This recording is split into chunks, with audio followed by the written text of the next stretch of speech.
ये दोस्तों बहुत बहुत स्वागत है हमारे YouTube चैनल आर के इंग्लिश कोचिंग सेंटर में। और जैसा कि कुछ बच्चों ने कमेंट किया है कि हमें हिंदी भी पढ़ना है, तो हिंदी का आज का जो हमारा विषय है वह है तुलसीदास जी का जीवन परिचय। मैं कुछ चौपाइयों के माध्यम से शुरुआत करता हूँ और ये चौपाइयाँ जो है आजकल YouTube में और शॉर्ट जो वीडियो होती है उसमें बहुत ज़्यादा चल रही हैं और उसी के माध्यम से मैं शुरुआत करता हूँ, फिर अपने मुख्य विषय पर आता हूँ। मुख्य विषय हमारा आज का जो हमारा टाइटल है यानी कि तुलसीदास जी का जीवन परिचय।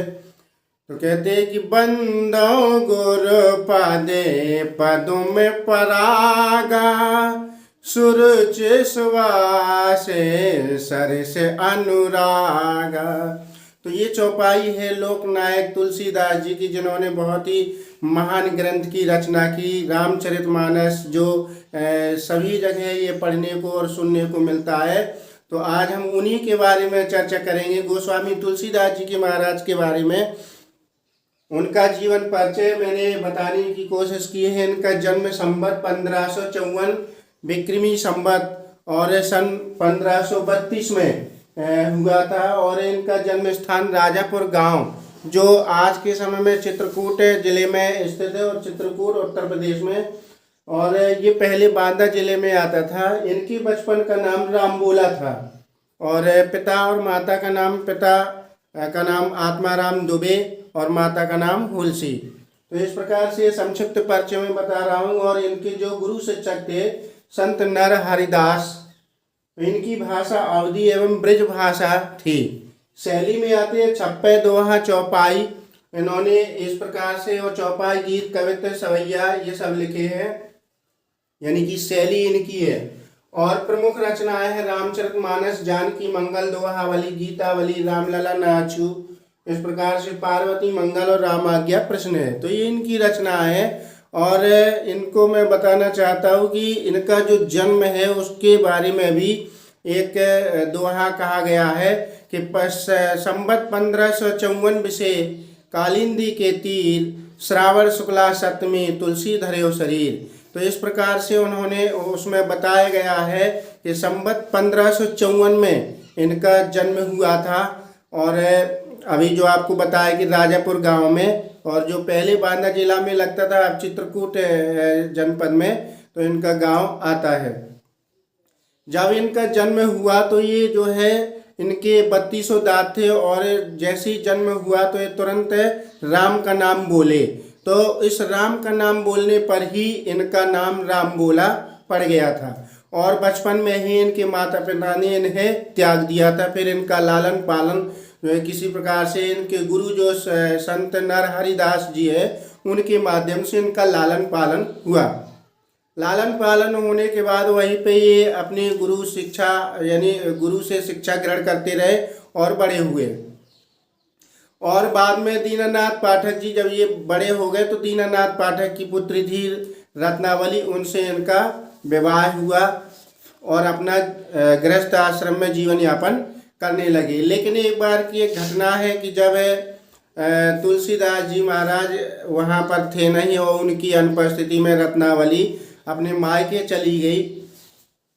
तो मायके जाने के बाद, क्योंकि जो परम सुंदरी थी वो बहुत ज़्यादा सुंदर और तुलसीदास जी इतना प्रेम करते थे कि उनके बिना रह नहीं सकते थे। तो तुलसीदास जी ने जब देखा कि रत्नावली नहीं है तो वो तुरंत जो है अंधेरी रात और बरसात भी हो रही थी और उसी समय नदी भी उफान पे थी, जो यमुना नदी वहाँ पे है यमुना नदी। तो उसको जो है किसी प्रकार से ये पीछे पीछे चले और देखा कि यमुना नदी उफान पे है। वहाँ पे कोई नाव वाव नहीं थी उस समय, हो सकता है नाव हो या ना हो। तो वहाँ पे एक मुर्दा जो है पड़ा हुआ था। इन्होंने उस मुर्दे का सहारा लिया, उस पर बैठ करके और किसी प्रकार से अपना संघर्ष करते हुए खतरनाक परिस्थितियों से और जो है नदी पार करके ये पहुँचे। वहाँ पे देखा आध रात्रि के समय जब ये पहुँचे तो वहाँ पे मकान के सारे दरवाजे बंद थे और एक जो है सांप लटक रहा था। तो उन्होंने सोचा कि शायद रत्नावली ने मेरे लिए एक रस्सी लटका के छोड़ी है, तो उसके सहारे ये जो है घर में प्रवेश करते हैं। जब वहाँ पर पहुँचते तो देखते रत्नावली जिस कमरे में सोई थी और रत्नावली ने देखा अपने स्वामी को सम्मुख पा करके अत्यंत क्रोधित हो गई और क्रोध में उन्होंने बहुत कुछ ऐसी बातें कही जो तुलसीदास जी को वो कांटे के समान चुभी।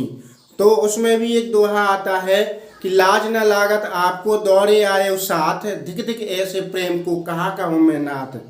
अस्थि चर्म मम देह मम तामय ऐसी प्रीत, तैसी जो श्री राम में होत न तौ भवभीत। इस प्रकार की बातें और इन दोहों के माध्यम से, चौपाई के माध्यम से जब जो है रत्नावली ने तुलसीदास जी को बहुत ज़्यादा फटकार लगाई तो उनके अंदर राम भक्ति एकदम से जागृत हो गई और अपने पत्नी के प्रति जो है उन्होंने गुरु भाव स्पष्ट किया है। ऐसे काफ़ी ग्रंथों में मिलता है कि उन्होंने तभी से अपनी पत्नी को गुरु मान लिया कि अब तो ये मेरी गुरु है। बाद में जब उनकी पत्नी रत्नावली को एहसास होता है कि मैंने ये गलत किया और तुलसीदास जी वहाँ से छोड़ करके सीधे काशी पहुँचते। काशी में काफ़ी दिनों तक संतों की संगति में और तपस्या करने के बाद फिर वो चित्रकूट आए। चित्रकूट में उन्होंने काफ़ी वहाँ भी तपस्या की और विभिन्न प्रकार के साधु संतों से मिले और भगवान की राम भक्ति का मार्ग जो है उन्होंने एक इस प्रकार से प्रशस्त किया कि सबको एक आदर्श स्थापित कर दिया। वहाँ आने के बाद ये फिर चित्रकूट में कुछ दिनों रहने के बाद फिर ये अयोध्या आए। अयोध्या में आकर के इन्होंने रामचरितमानस की रचना की, जो आज हमारे जनमानस में बहुत ही सुंदर तरीके से गाया जाता है, विभिन्न अच्छे तरीक़ों से गाया जाता है। तो इस प्रकार से जब रामचरितमानस की रचना की और उन्होंने बहुत सी और अन्य रचनाएं की, जिसमें 12वें रामायण है, गीतावली है, दोहावली है, तो रामलला नहाछू, ऐसी रचनाओं को जो है इन्होंने रचना की। और फिर इसके बाद जो है इनकी जो मृत्यु हुई तो तुलसीदास जी की मृत्यु के बारे में जैसा कि बताया गया था और उनके बारे में एक दोहा प्रचलित है कि संवत 1680 असी गंग के तीर और श्रावण कृष्णा तीज शनि तुलसी तजो शरीर। तो इस प्रकार से इनकी मृत्यु जो है संवत 1680 में और काशी में 80 घाट में इनकी मृत्यु हुई थी, ऐसा बहुत से विद्वानों ने बताया है। तो ये वीडियो हमने आपको जो भेजा है इसको अधिक से अधिक लाइक करें, सब्सक्राइब करें। बहुत बहुत धन्यवाद।